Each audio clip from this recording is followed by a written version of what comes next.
What is going on, gamers? The Red Dragon here with a live roundtable, but today the roundtable is a little empty. It's just me. I kind of put this together short notice, so we are going to jump right in on the day's news. Xbox now used for more online entertainment than online gaming. They say the average number of hours that the average player spends online is 84 hours a month. And you compare that to the average time that the family spends on the TV, and it's not that far off. I think they said they spend like 120 or 130 hours.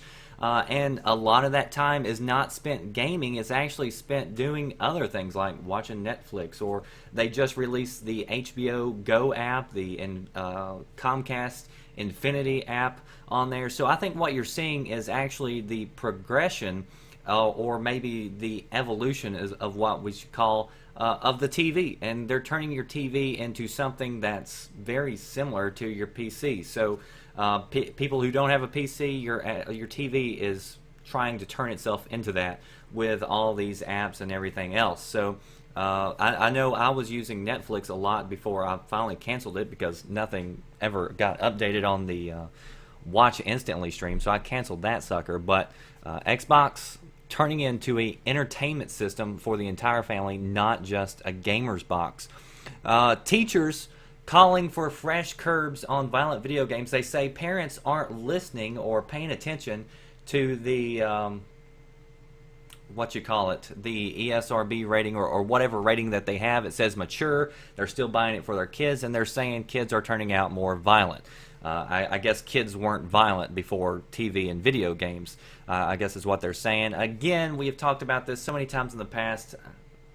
You know, I don't believe violent video games make people violent. A lot of that has to do with parents, obviously, and kids grow up in a bad household. If they're playing, you know, GTA and they're 6 years old, there's probably a lot more problems in that household than just the video game. So it's hard to study that and try to get a real good look at what's actually causing kids to go nuts, but I'm not going to sit there and blame the video games.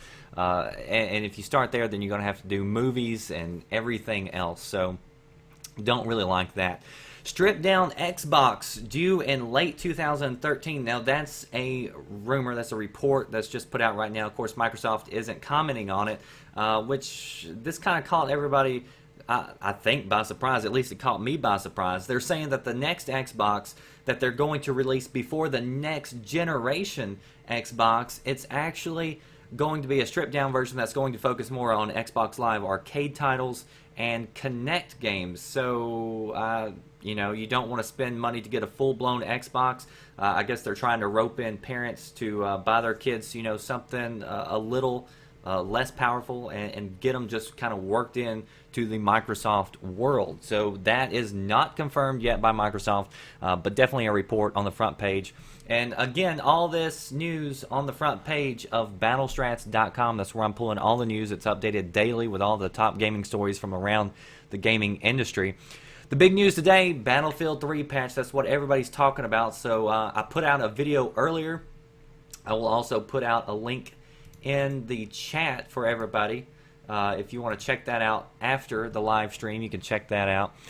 It goes in detail about all the different patch notes that are released, but also a few new tidbits that came in after I created the video that we can cover right now. Wake Island 5 flag layout on PS3. Also looks like there's now a mobile AA that spawns on the map, so that's going to be fun. And it spawns at the beach base, so that's pretty close to the airport. So a lot of action always takes place at the airport. I love Wake Island, and you can be sure that whenever the Red Dragon server is set up, we are going to be playing a lot of Wake Island 5 flag. Also, now you can rent your own servers. They say you can adjust anything from you can release or you can get rid of the mini map, you can decrease the spawn times, and I already told the guys in the stream before we went live that I do plan on bumping those respawn times way down. I want to get people back into the action as soon as you die. No more of that waiting forever before you respawn. We're going to have some fast-paced games on some big maps, and it's going to be a blast. So looking forward to the Rena servers coming to Xbox. Again, it's released now for the PS3. No timetable yet on the Xbox or the PC. Now, they claimed that they saw a problem with the Xbox patch right before they released it, so that's why they pulled it. I still didn't really understand why they haven't released it on the PC, because PC doesn't have to go through certification, and a lot of people claim that they're just bowing down to PS3 because they have an agreement with them to release stuff a little bit early. So I don't know. They're claiming it's not that at all. They're not trying to show favoritism. They say that it was a problem. Again, if you missed the pricing for the Rena servers, $1.50 for a day, $24 for a week, and $65 for 90 days. So there you go. I'm sorry, $7 for a week, $25 for 30 days, and $65 for 90 days. So be sure we get that right. And then finally, there are now shortcuts. There's some packages available. They did this with Bad Company 2. Okay, so this is nothing new. If you're brand new to the game, you can purchase these kit bundles, which basically unlocks everything to you. So you don't have to work to unlock or unlock any of these vehicles or weapons or anything else like that. So a lot of people, get upset about that. On one hand, I really don't care. I'm not going to pay for it. If anybody wants to pay for it, that's their business. But me, hell, we've already got all the stuff unlocked anyway. But I do understand from a standpoint of somebody who just went out and just purchased this game. You get into a game, you totally get mowed down and owned by all the veterans in the game who's been playing it, for months. So I understand wanting to get to that same level of everybody else. So I don't fault them for wanting to do this. And of course, EA is going to do anything in their power to make an extra buck or two. So that is now available for players who want to go pick up Battlefield 3 and unlock all the weapons. Diablo 3, Blizzard was talking about that on consoles. They were asked about why they haven't released any games before on the consoles. They say that they're just trying to get the right experience. It has little to do with trying to work on consoles, but they say that Diablo 3 will be a true Blizzard experience that they are going to tweak and get perfected before they release it. So that's good. A lot of players or a lot of teams just take the PC version, they submit it or push it down to the consoles, and we get whatever we get. But they say they're really working on Diablo 3 to try to make this a very good experience for console players. Assassin's Creed 3, the Wii U controller functionality was detailed. They say that you're going to be able to have like an encyclopedia so you can have access to everything. You're also going to have access to an overview map of what you're playing, so you can take that and move that around. Also, because you can dual weld in Assassin's Creed 3, wow, I don't know why I keep on messing that up. Assassin's Creed 3, because you can dual weld, you'll also be able to switch weapons and things like that. So I don't know if that's worth buying a Wii U over to get a few extra controls that you could probably just do from the menu screen or hold down a button and do it on screen. But either way, if you're buying a Wii U, that's something to look forward to. Also with the Wii U, there was a company, and it's right down here, this story, I believe it was Darksiders. Hell, I'll bring it up just to see. Make sure it was Darksiders.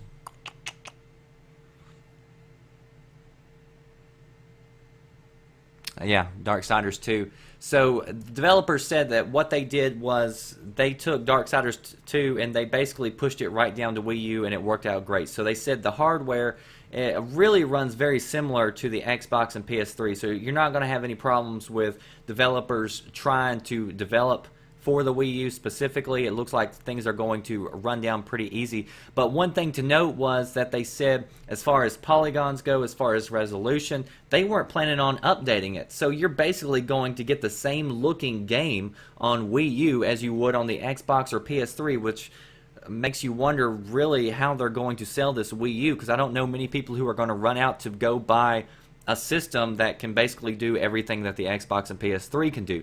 Now, what they do say that they're going to take advantage of is the controller. So they said they're going to use that functionality and try to work different things in there. But I have to tell you, in order for the Wii U to be successful, it is going to have a good multiplayer setup. It's going to have to be able to do things that the Xbox and PS3 can't.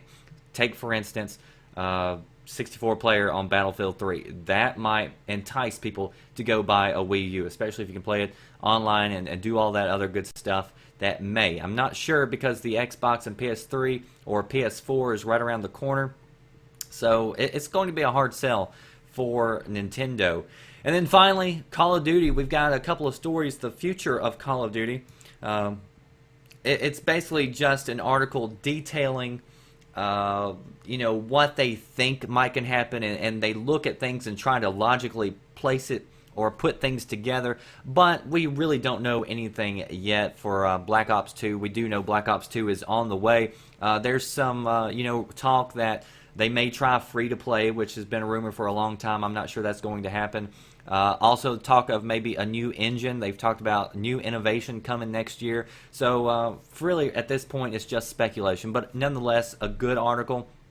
And then finally, we'll end on Call of Duty's Robert Bowling, 402, steps down. He was the community manager for Call of Duty. Now, I'm not even a big Call of Duty fan, but I will say this. As far as a community manager, I think he's probably the best one I've ever seen. The guy spoke his mind, and you have to respect anybody for that, because he talked about, free DLC and things, and he puts things out there that weren't really what Activision was doing at the time. So I don't really know where he's going to go, but I'm sure it's not the last that we've heard of Robert Bowling. And kudos to Robert for doing an awesome job all these years, keeping the community updated and active. And, you hope that all the games get a community manager that does that, and I can say that a lot of them don't. So Activision, whether you like Call of Duty or not, Robert Bowling did a good job as community manager. So that does it for this video, this roundtable with the Red Dragon. Once again, if you want to check out the news that we just covered, check out battlestrats.com, and be sure that you hit that subscribe button and follow and all that other good stuff. Leave you with the link for battlestrats.com so you can go check out the latest news. That does it for me, the Red Dragon. I will see you next time on the Roundtable. Thanks for watching.